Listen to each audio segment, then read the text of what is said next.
নীল আলোটা মুহূর্তের মধ্যে ঘর ভরে দিল। ঋদ্ধি আর মায়া দাঁড়িয়েই আছে, কিন্তু দুজনেরই হাত কাঁপছে। সেই অচেনা কণ্ঠ, কে এসেছে আমার ঘরে, শুনে মনে হলো যেন কাঁদতে কাঁদতে বলা একটি প্রশ্ন।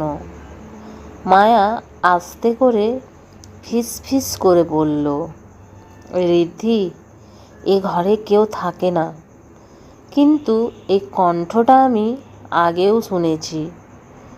ঋদ্ধি অবাক, আগেও শুনেছ? মায়া হালকা মাথা নাড়ল, চোখে ভয় ও অদ্ভুত পরিচিতির ছাপ। যখন আমি ছোট ছিলাম, আমার মা আমাকে নিয়ে এখানে এসেছিলেন। সেই রাতে এই একই কণ্ঠ শুনেছিলাম। হঠাৎই ওপরের ঘরের দরজাটা নিজেরাই কড়াকড় শব্দে খুলে গেল। ভেতরে পুরো অন্ধকার। দরজার ফাঁক দিয়ে একটা ঠান্ডা হাওয়া বেরোলো, যেন কারো নিঃশ্বাস। ঋদ্ধি সাহস করে বলল, চলো, সত্য জানতে হলে এই ঘরেই ঢুকতে হবে। মায়া কাঁপলেও মাথা নেড়ে রাজি হলো। দুজনে প্রদীপ হাতে ঘরে ঢুকলো। ঘরটা যেন বহুদিন কারো অপেক্ষায় ছিল। দেওয়াল পুরনো, প্রায় মুছে যাওয়া ছবি, মাঝখানে ভাঙা একটি কাঠের চেয়ার, আর জানালার পাশে একটি ছোট্ট টেবিল, যার ওপরে ছিল নীল রঙের কাঁচের চুড়ি। মায়া চুড়িটা হাতে নিয়ে বলল, এটা এটা নীলময়ীর। ঋদ্ধি অবাক, তুমি কিভাবে জানো? মায়া চুপ, তার গলায় কাঁপুনি।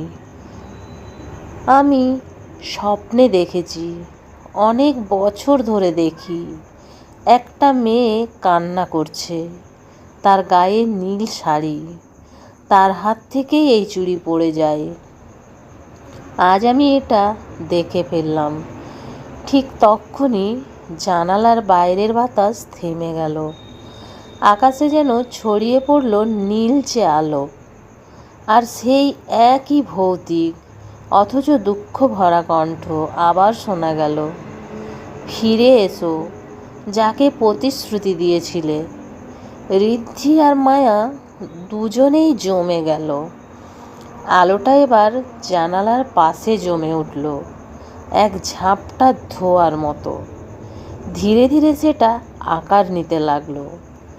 এক মুহূর্তের জন্য মনে হলো যেন নীল শাড়ি পরা এক তরুণী ছায়া দাঁড়িয়ে আছে। মায়া নিজেও বুঝতে পারছিল না কেন তার বুকের ভেতর এত ব্যথা হচ্ছে। হঠাৎই সে নিজের বুক চেপে ধরল, চোখ বেয়ে তার জল গড়িয়ে পড়ল। মায়া ফিসফিস করে বলল, ঋদ্ধি, এই আলো আমাকে দেখে কেন কাঁদে? কেন আমি মনে করি আমি ওকে কোথাও চিনি? ঋদ্ধি মায়াকে ধরে দাঁড় করিয়ে রাখল, কিন্তু তার নিজেরও সন্দেহ তৈরি হচ্ছিল। এটা কি কেবল ভূতের গল্প, নাকি মায়ার সাথে নীলমণির কোনো গোপন সম্পর্ক আছে? আর ঠিক সেই মুহূর্তে তাদের দুজনের সামনে থাকা ধোঁয়ার ছায়াটা ধীরে ধীরে ঠোঁট খুলে বলল, মায়া, আমার কথা রাখলে? মায়া চমকে উঠল। ঋদ্ধির পুরো শরীর ঠান্ডা হয়ে গেল। বাড়ির নীল আলো হঠাৎ নিভে গেল। অন্ধকার, স্তব্ধতা। দুজনে একে অপরের হাত চেপে ধরে দাঁড়িয়ে রইল। এই গল্পটি চলবে। আমার এই গল্পগুলি যদি তোমাদের ভালো লেগে থাকে, অবশ্যই আমার চ্যানেলটি সাবস্ক্রাইব করে আমার চ্যানেলের সাথে থাকো।